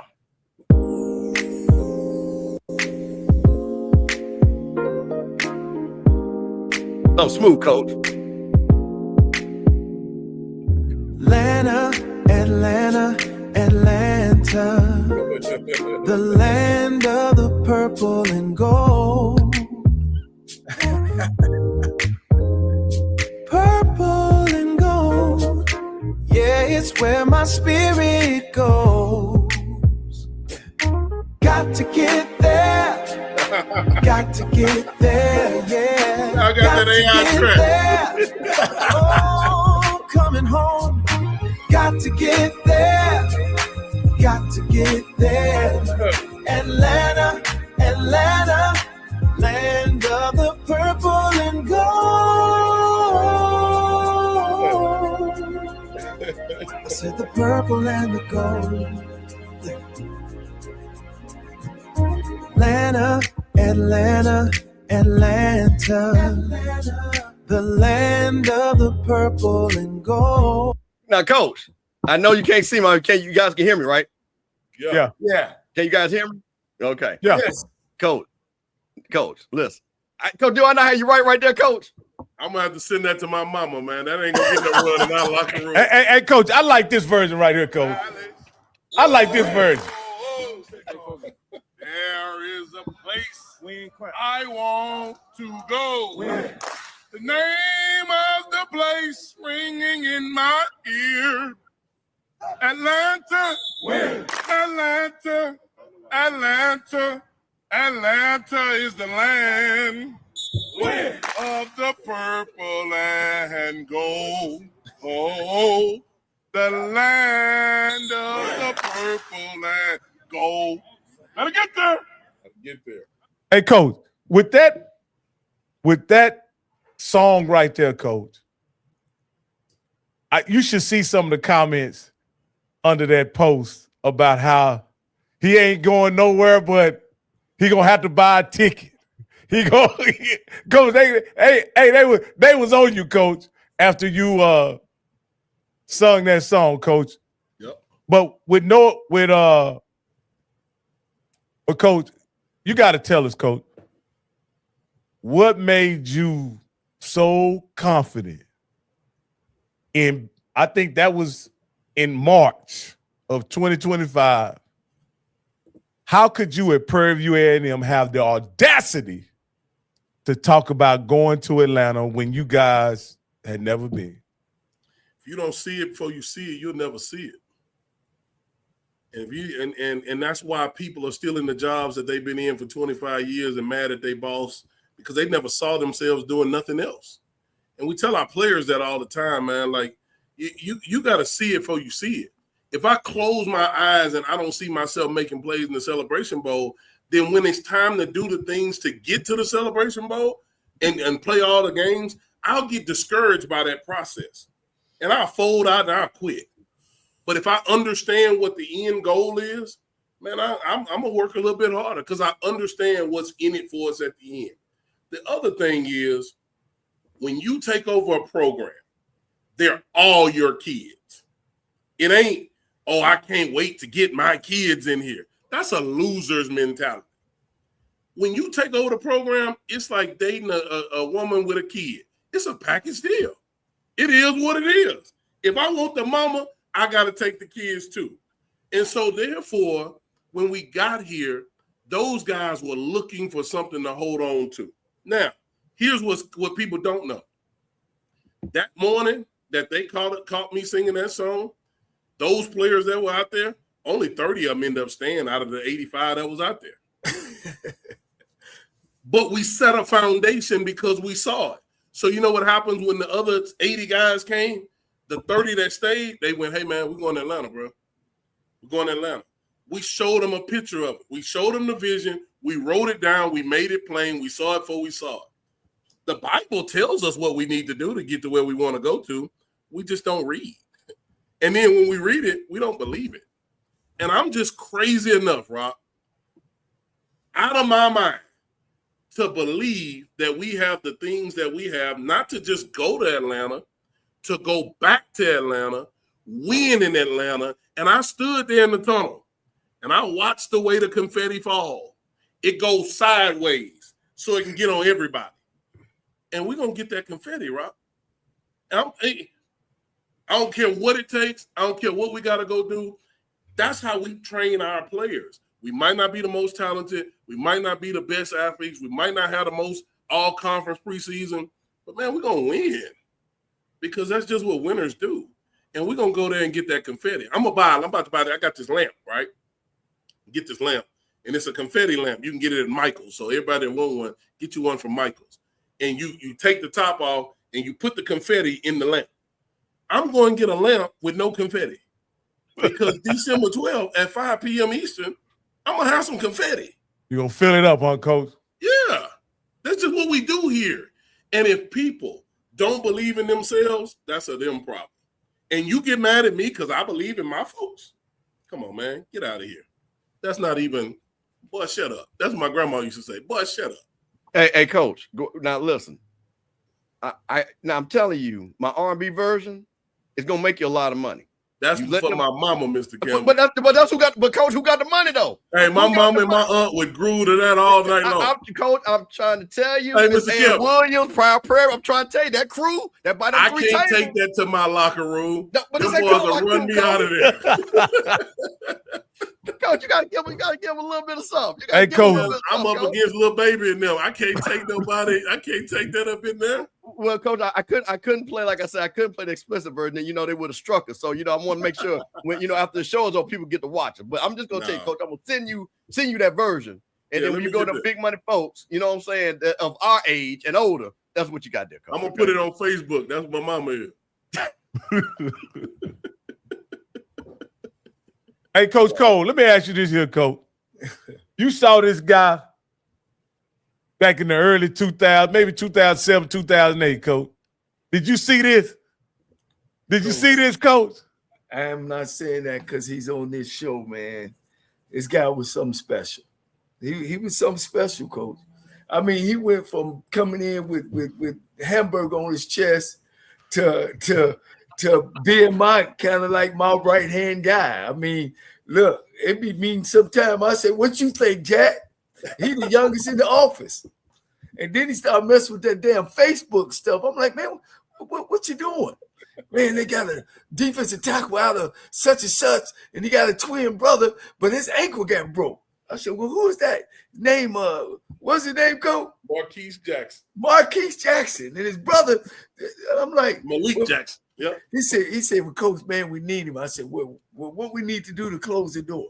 He would get him, and I would close the door. We can't tell you how I closed the door, but we would close the door. Let's get that straight.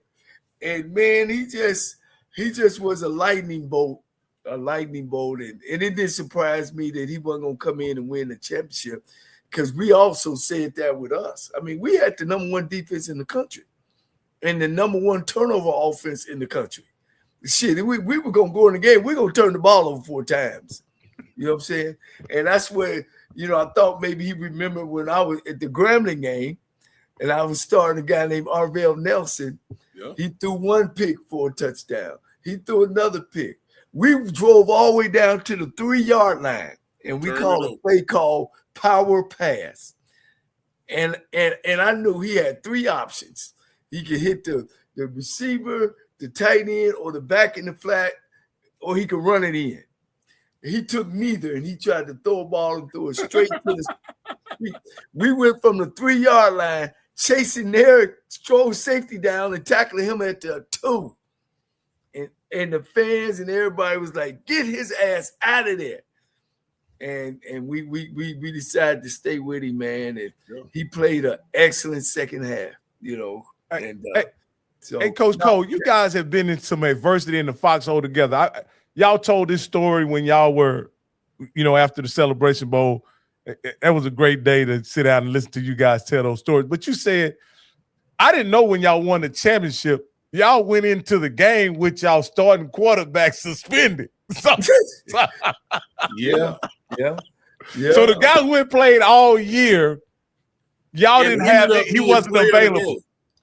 He ended up being player of the game, and he hadn't took but probably 10 snaps all year. Yeah. But here's the deal, and I'll tell you this, Rock. People talk about having quarterbacks in the room, right? We had Arvell Nelson. We had Dantavius Jackson, who was a quarterback from Troy. Yeah. And then we had the kid Rico Smalls. Yeah, Rico Smalls, who transferred from Virginia. So Dantavius transferred from Troy. Rico transferred from Virginia. Arvell was an Iowa transfer. So we had 3 Division I, 2 Power 5 quarterbacks in that room. We were trying to hold on and redshirt Dantavius Jackson. So we wasn't going to play him. That's why we played with Rico Smalls. And so, man, people don't know that. But now think about it. We had to have an 18-year-old in there. Whew. he wouldn't have felt so good. And that's just that happened in 2010, man. But we had a really good offensive line. Me and Manny Martinez, coach, I don't know if you know this. We go before the game. We writing down, we predicting the score, right? Because we had already beat Alabama State that year in the regular season, 21-7. So we were playing really well on defense. I told Manny, I said, man, what you think the score gonna be? He said, oh man, I don't know. I said, well, I think we're gonna hit them 24-17, because they're gonna be close, right? Yeah. He said, oh, Jack, we're gonna give up one of them before y'all even get a chance. He said, we're gonna give them 6 points before y'all even get a chance to get out there. It's just what we do. And man, sure enough, man, it was a fight, but 11-6. 11-6. Yeah, I bring that up for this reason, Coach. It seems like part of, Coach Cole's DNA is not to look at what you can't do. It's always because you had a built-in excuse. When you go into that game, Coach, without your starting quarterback, you got a built-in excuse and why you can't do it. But you guys found a way to overcome that situation. And even in this situation, Coach and Coach Cole, you guys seem to have that synergy about there's no excuses when it comes to winning. It's only winning. Yeah, we made that decision as a staff early in the middle of the season was let's let our defense win games. And let's take the game out of our quarterback's hand and give the ball to our best athletes. And against Jackson State, I mean, we rushed for 375 that game and turned the ball over 4 times and end up winning. So and they had Casey Terre Haute, the white type. Yeah. So and he was a baller. Just ain't no question. Baller. Yeah, he was transferred out of there too. He was transferred. Grand Rapids Community College, because I couldn't get him to come. We had KJ Black. Yeah, but somebody didn't get the ticket on our staff.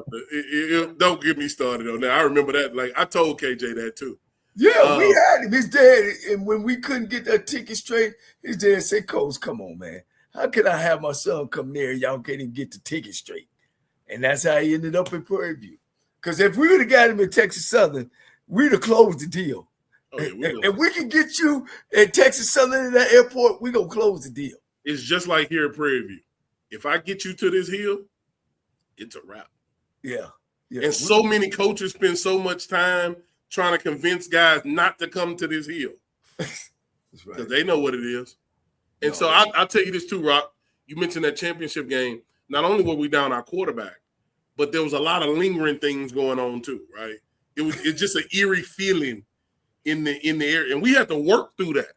We had to work with a lot of stuff going on, man.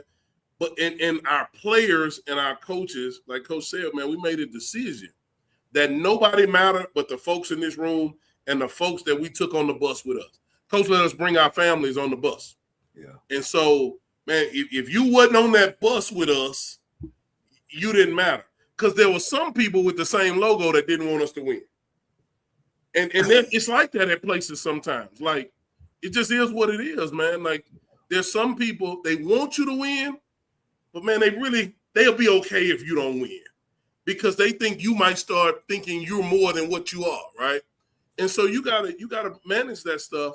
And man, that team did a really good job of managing those things. And everybody did their job that day. 11-6, that's rough on the side of the ring now. That's a rough score. People thought we were playing baseball, Coach. They thought Coach put it on the ring. I said, Coach, you sure you want to do that? He said, no, man, we put this on the side of the ring. And one thing about, about the hobo offense, Robo. We named it the Robo. That's another thing that quarterback changed our damn signals to gumbo and chicken, but that's a whole nother story. Man, I'm watching film a week after the game, and I got guys running in each other. I'm like, man, what is going on? Well, he changed the directions of the plays. But when you talk about coaches and commitment and us being together as a group. And Coach talks about it a lot. I've been up at the staff. I see the cohesiveness. It's important because Coach Jack was a head coach. Darrell Williams was a head coach. Darrell Colbert was a head coach. Kevin Ramsey was as a head coach. All on that staff. These guys left and took over head coaching jobs. So it was important, man, that we stuck together and all of us somehow in some way took that formula with them when they went to other places. So that lets you know when you got a good staff on you. I mean, shit, we fought like family on that staff as well. So I know I've seen coaches' staff, man. It's just a cohesiveness unit, and I know they're gonna be successful. But I'm not gonna let them put. Let me say it again, Coach. I'm blocking. No, if he don't win the championship, it's a bust. Yeah. I'm blocking. I want to get on them other coaches in the conference. I know it's gonna be tough. I know you're gonna be pushing the team where it need to be. I know your expectations is out the roof, but there's some other schools that guys have been in place in that conference. You know, they ran T. Graves out of here and putting all that pressure on him at Southern, and he had a great year. And me and Rocky, we that wasn't right. That wasn't right, man. And that kind of hurt his career. And I think he should have got another shot at it. But that's how it is. That's part of this game called college football. It seemed like Coach Jack wants the pressure on his back. Because every time he don't mind talking his talk and saying what's on his mind. And I think he used to the bullseye being on him. He's taking the mantle as the toast of the SWAC, the coaches with the mostest. He's I mean, Coach, you're the guy that everybody's talking about. We had a coach about 3 or 4 years ago that everybody was talking about. Now you're the guy that everybody's talking about, Coach. And it's like I say, this interview has been a pleasure, man. And if anything you like to say before we get you out of here, Coach. No, man, I must really like y'all, man. I spent my last night with y'all. I'm normally at the cigar lounge right about now.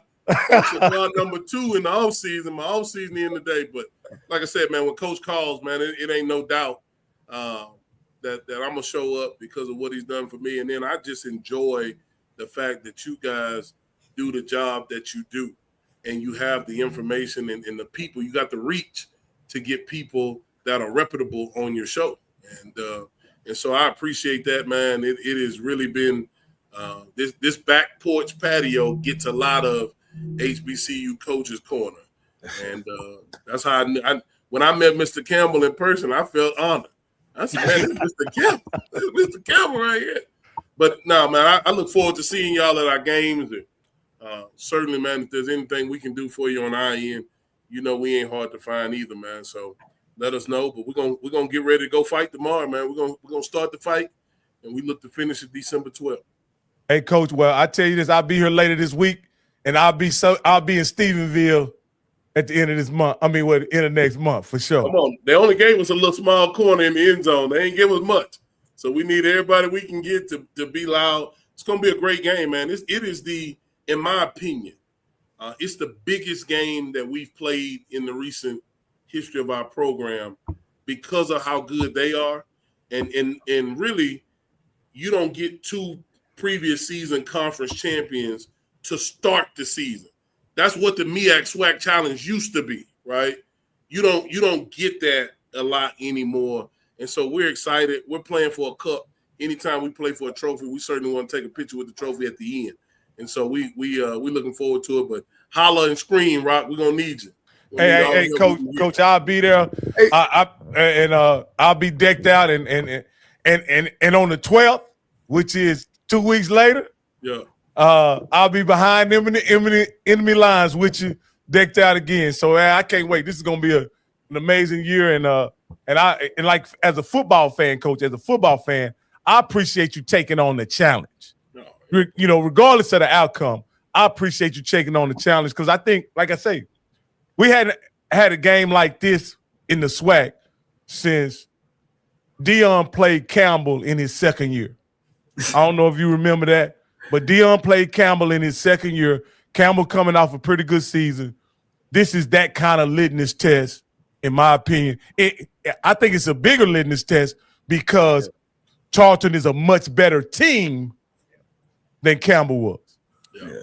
And what do they call it? Jack, what do they call that game? The Governor's game or the Chancellor's Cup? The Chancellor's Cup. The Chancellor's Cup. We recruit the same kids. And so this is a big deal and they got a lot, man. Tarleton State puts a lot into their program. Yeah. And they're not shy about telling everybody that they do that. They're very well supported, very well coached. So it's going to be a really good challenge for us. Yeah. But regardless of what they do, it still is and always will be about us. And we got to get our guys ready to play. I went down there to see them against Mississippi Valley State. Their stadium is but I'm pretty sure they're going to improve it as they go because they are sold out. It's not. Hey, coach, it's not anymore. I was there last year.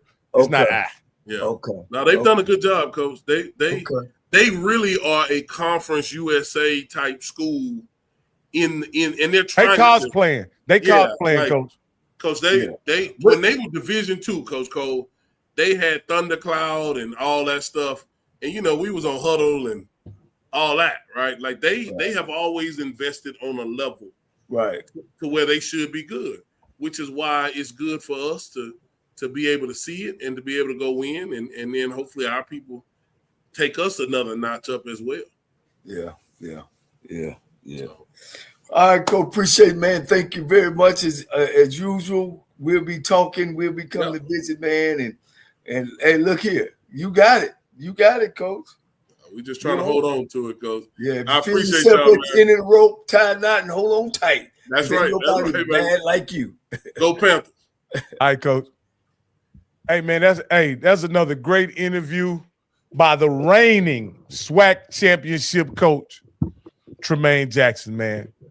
I gotta get a trophy to the bishop, man. He don't went out and got the goddamn music playing, man. And he the man, ain't he? He the man. He don't went back into his damn DJ box, babe, and pulled what I can have. You know what, Coach? We hear that song so much, and it was just funny to me. I say, you know what, Coach need to have a version every year, some kind of way. So just to mess with Coach, man, and just to, here's the thing, what I like, and I think no matter if you don't like, if you do like, if you like Prairie View, you don't like Prairie View, he represents the best of us. That's what you want a football coach at an HBCU to be. Right. Fearless. Right. Representing your school. Right. Understands the pride and the passion, but also know that we can't be stuck in the past. We got to be forward thinking.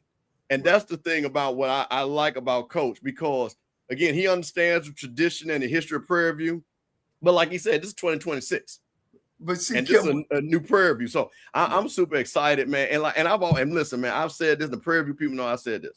This is before Coach got there. I said the sleeping giant, and Rocky, you notice I said this. Many times you said it. They ever get it right, this is going to be the best thing ever for the conference, because now you're talking about Texas all the way to Florida with nothing but athletes. And it works both ways. They get athletes, but then athletes want to go to the other school to play against the school. That SEC does it all the time. So when you get those bell cows on the ends of this conference, rocking and rolling with the level of talent in Texas, with all the thing that Prairie View offers, and that's the thing about it, which my biggest thing is, me, I can't stand when these kids go to some directional state, because that degree, if you got to go there, you got to go there. But if you match that degree up against Prairie View or FAMU or Jackson State or Southern or Grambling or all those things, it's not even close. It's not even close. So I'm just excited that Prairie View, like I say again, hey man, talk your talk, man. Do your shows, talk your talk, defend your coach, and the people that don't know they talking about, get on their ass. Because trust me, the Rattlers gonna do it, and I ain't got no man. Jack State people gonna do it. So there's nothing wrong with Prairie View people to do it. Yeah. Well, this kind of remind me of when I first ever got into black college football. When you hear Eddie Robinson talk about Grambling and how good they could be, and the things and Marino Cassim and W.C. Gordon and Coach Washington and on, man, that you had great coaches that sold their program. They talk because they love their program, because that's the fabric what they came from. And a lot of times guys are taking these HBCU jobs and don't understand the history and don't want to sell it, don't want to stand up on top of rock and say, hey, man, I love this job. It's giving me an opportunity. And those kind of guys, Jack has that. And he's proud where he is and where he's at in his career. And those are the kind of guys that I see that we need in these programs, man, that have taking these opportunities of being a head coach and really loving where they are, just not taking a job and making money. You know what I'm saying? Prairie View is ain't even probably paying him an inkling of what he's worth and what he has brought to that university in the last 2 years. Hey, Coach, I think this is a great time for us to talk about something that's very exciting that's happening to you in your hometown. Can you take a moment to kind of tell us about what's happening, man? Because I think it's a big deal for me being your friend. I know how important it is to you to be recognized by your community where you came from. Can you tell us what's going on, Coach? Last year, one of my old classmates, they always have kept up with me in my career from being a student to a coach and, going on to be a head coach. And they wanted to ask me would I be interested in being nominated, for the Hall of Fame at my old high school. I was pretty good. My brother was better. My brother LC was better.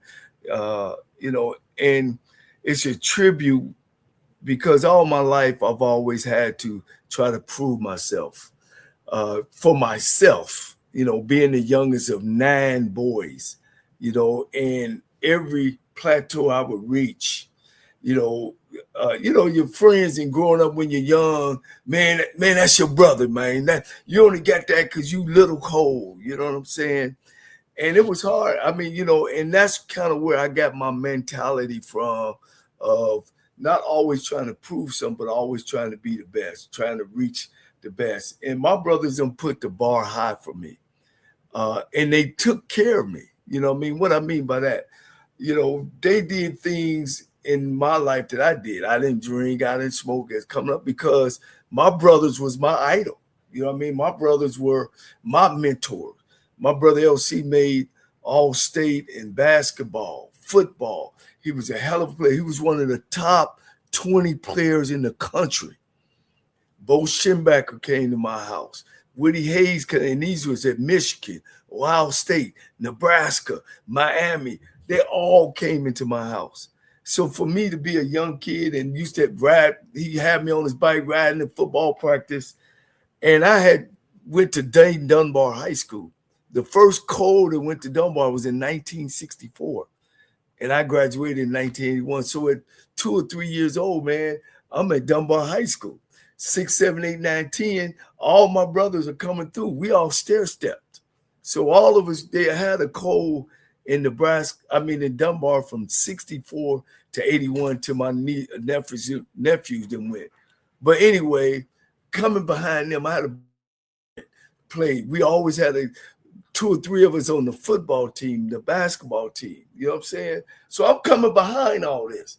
So as I'm coming behind this as a freshman, guys, I played 1 freshman game, threw 5 touchdowns, and they moved me up to JV.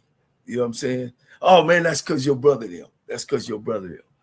And I just couldn't accept it, man. At one time, I was coming through in middle school. I won pass, shooting, dribble, round the world tournament. It wasn't nothing that I didn't achieve. I got Principal's Award. I went on to high school, got President's Award. Principal Award. I went on to college and got President's Award, Best Athlete. So, but it was all because of my brothers, man. It was just the drive that they put in me. Like my brother Norris, and you guys know Norris Cole Jr., who went on to the pros. Well, I was the guinea pig. My brother Norris would make me read books about playing quarterback and coaching and being what it is to be a quarterback. So it was kind of like I was a machine almost, you know what I'm saying? And I attribute to my brother Abu, he he went and joined the Muslim, and he was just telling. It just showed me right there he needed that because he was the one that was kind of mixed up in trying to find his way as a young man. Had a child early, but once he made his decision that he was going to be a Muslim, he stuck with it. What that told me: make your decision and stick with it. You know what I mean? You know, my brother Durrell. You know, he's probably watching the show now. Is my best friend and been taking me around. He used to take me around, Campbell, to all the events. You know what I mean? The round the world tournament. He was my biggest cheerleader. You know what I'm saying? My brother Stevie, right above me, he just got a court named after him, Stevie Cole. So finally, man, I've been inducted and will be inducted into my high school's Hall of Fame. And I would be the first Cole. For one time in my career, I'll be the first that I beat all my brothers to being inducted into the Wall of Fame, September the 12th.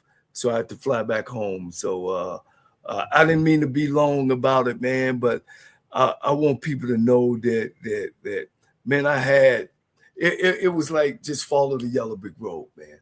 And my kids and my nieces and nephews say, "Oh man, you had it easy. All you did was listen to your brothers." And I'm like, "Hello." yeah. And I would do exactly what they told me not. You know, I didn't drink, I didn't smoke, I didn't get caught up in no, you know, I know it, none of that, man. And you know, most of all, I knew when we were going on field trips, I didn't need to run to the car because I was going to sit on my mother's lap or somewhere in the back. I wasn't going to get no window seat. So, I mean, you know, I bought into being the little brother, man. I've cleaned more cleats, all that kind of stuff, man. I learned when I was coming through, I learned how to wash uniforms. I know how to clean cleats, put cleats on, football pants. I was an equipment manager, probably 7, 8, 9 years old. You know, I would travel with the team. They would put a chair in the middle of the bus. You know, so I've been around this game a long time. So a lot of my success was because they made sure that I was moving in the right direction. And I want to thank them tonight that I had 8 of the most fantastic brothers in the world. My oldest brother, who had passed away 2 years ago, he actually was my first basketball coach as well. And just a little tidbit about him. I know I got to get off here. He wanted me to dribble the ball with both hands so well, and I'm right-handed. He would tie my right hand up, and I would dribble left hand. So my game was a left-handed player, but I shot right-handed. And my backyard was nothing but dirt. Man, if I would show you pictures of our backyard and it was dirt. It's just a whole bunch of stories. But thank you, man, for bringing that to fruition. Thanks to people that's watching the show. And I want to shout out to my class of 1981 at Dayton Dunbar High School. I want to thank you guys for voting me in to the Wall of Fame. Appreciate it. And I always y'all too. That's also, Coach. It's in my opinion, just by what I know, Coach, as a coach, it's well deserved. Just so people know, you were the SIAC Coach of the Year. Yeah. You were the SWAC Coach of the Year. Yeah. You won a championship, SWAC Championship at Texas Southern, the first coach to do it in 40 some odd years. Anyway, Coach, you got a ton of accolades, and that's just as a head coach. We don't even want to talk about what you were able to do as offensive coordinator at Tennessee State and Alabama State in that regard. So, Coach, you got all the accolades. You certainly deserve it. And now that you're going into the Hall of Fame, it's your job to get LC in there because I know he certainly deserves it as well. Oh man, Coach, he's the real deal, Coach. If he was coming out in these times, shit, Coach, we wouldn't even know each other because we'd be millionaires.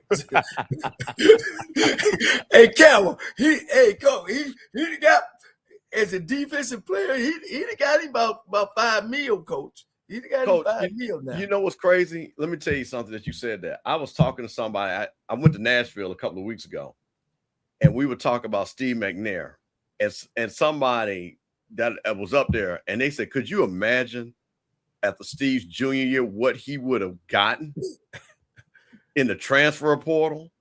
Mind you, he was already the third pick in the draft from Alcorn already, so he was already a first rounder guarantee. But the amount of money that he would have made, I said, man, I couldn't even imagine. It'd be crazy. It would have been crazy. Coach Willie Totten and Jerry Rice would have been, and I hate to say it, but thank God those times were those times, because we got to keep them and we got to see the greatness.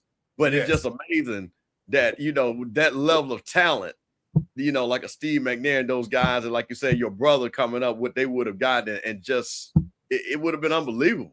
But, and you don't even want to go even back farther than that, man. With Joe Gillum and all them cats, man. You talking about, man. Look, we'd be much more richer than we are now. Hey, Coach, odds are we already got Coach Dishman scheduled for tomorrow. Yes. We can announce, even though the flyer isn't up, we got Coach Shea for Wednesday. And we got a plethora of other coaches coming on this program. And I'm going to be honest with you. Odds are we're not going to get the Southern's head coach on this show. I'm just going to be perfectly honest with you. That's going to be probably 3 years now that we hadn't got the Southern head coach on the show. And I want to apologize to our Southern fans that our platform isn't quite big enough to for the Southern coaches to come on. But I'll say this. We went and talked to Miss Rudolph down in Bastrop, Louisiana.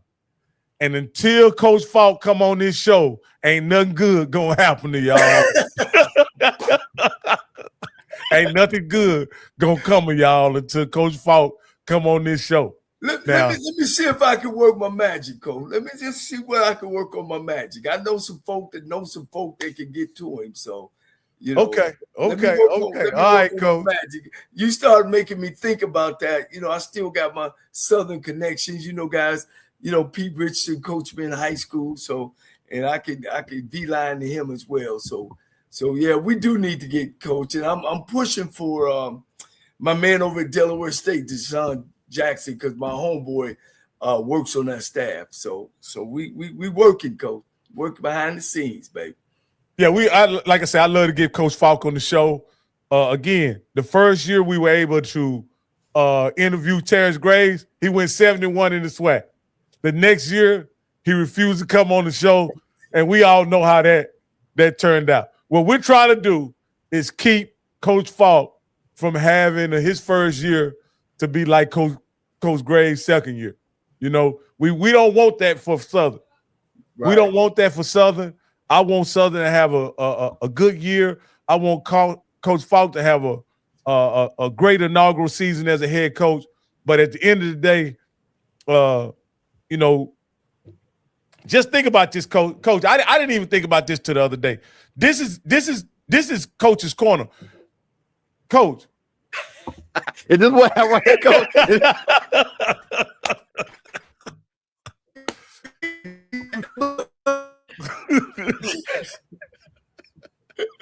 All right, folks. They try to tell you. They try to let you know. Now, hey, I know you ain't Rocky Arsenal. Come on now. I'm just saying. Hey, now we ain't been wrong. Hey, Coach. And we ain't been wrong about the ones that's been leaving.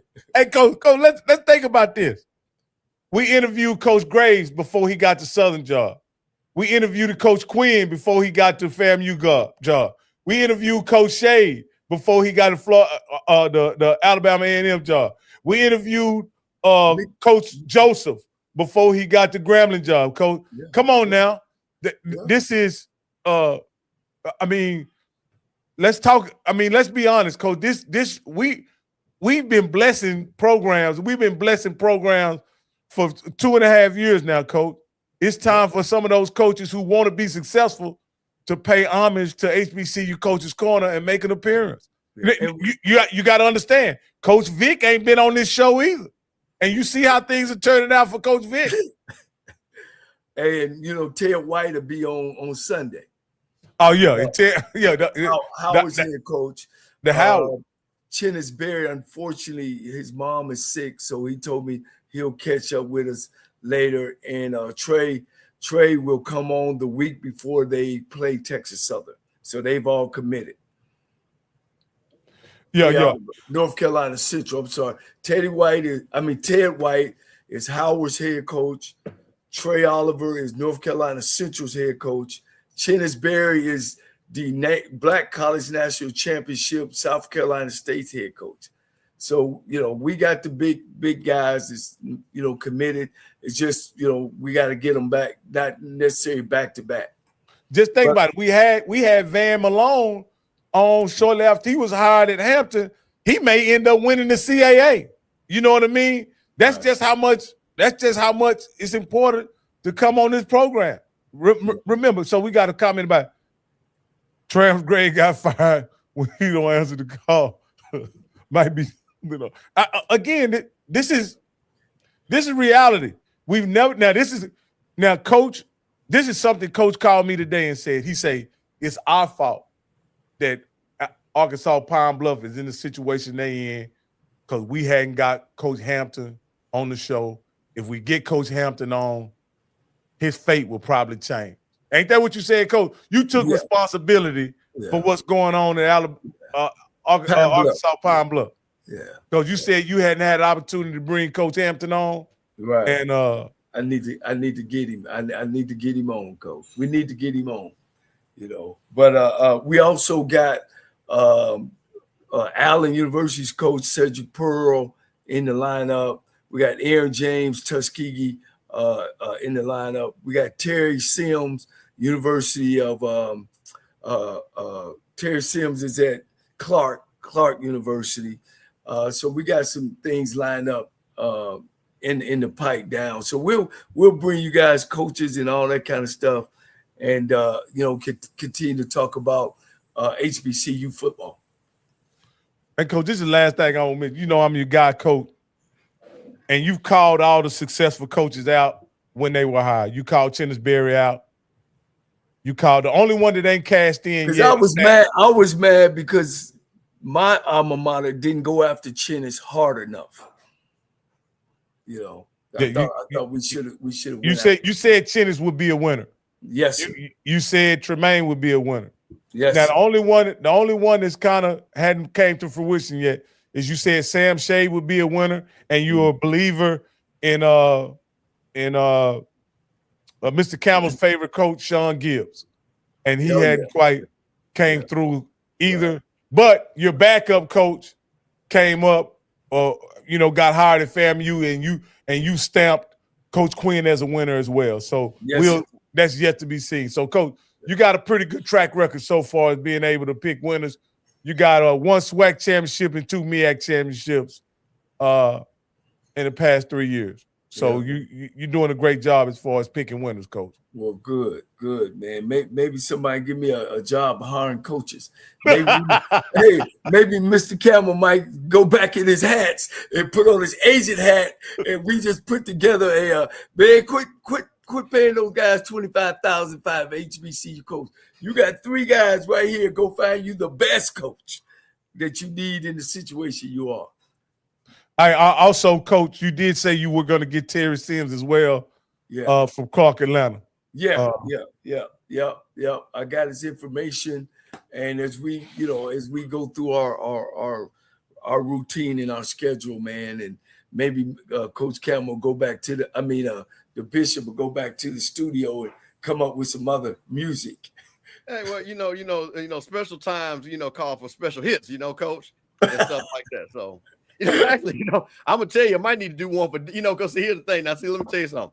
One of my boys from Texas Southern. Oh, y'all doing all that for Jack, but what you gonna do for our I said, now there you go. You already start. You know what I'm saying? Like, hey man, we gonna treat Coach Disman right over in this show. This is Coach alma mater. We got Texas Southern covered. Man, and let me say this too, Coach. I had some folks, man, they said we need to let some folks call in too. So I guess we need to make sure we got that operation working Yeah. Anytime you just say the word, coach, and it's a done deal. Yeah. Like I say, these interviews, are rare for us, and we try to give the coach time to get everything out they want to say. They don't, and they're gonna be really busy coming up here in the next month. But coach is gonna get them to come and interview. So yeah, we'll get the phone lines open for any coach that's willing to take phone calls. But y'all be nice to these coaches now. These SWAC fans can be real mean sometimes. So be nice. Hey, what I want to do is, before we get out of here, I want to thank everybody for tuning in to HBCU Coaches Corner. It means a lot to us. You could be doing anything in the world, but you chose to be here with us. If you haven't already, take this opportunity to like and subscribe to the channel. If you're so inclined, please join. We will have some members-only content coming up during the season. What I'm trying to put together is a lot of people like that football talk, that those X's and O's, those diagrams, talking some real football about some key plays that happened in the SWAC and during the year. And so Coach really enjoys that. And so we'll do some members only schematics for you guys. It's only $199, and it allows us to travel and be places and create content for this channel. So if you're so inclined, please become a member. And you always can donate a super chat. Those are welcome. And I want to send a shout out to the guys who sent gifts. I know one guy who sent gifts is my man, SWAC fan. He always shows us love. And I forget the other gentleman. I can't remember. But we got a few stars were sent. I want to appreciate you guys as well. Hey, I'm done, Mr. Campbell. I'll let you guys go ahead and close it. Well, let me just say this, Coach. Once again, we got another season coming up. Super excited, man. But I will say this once again.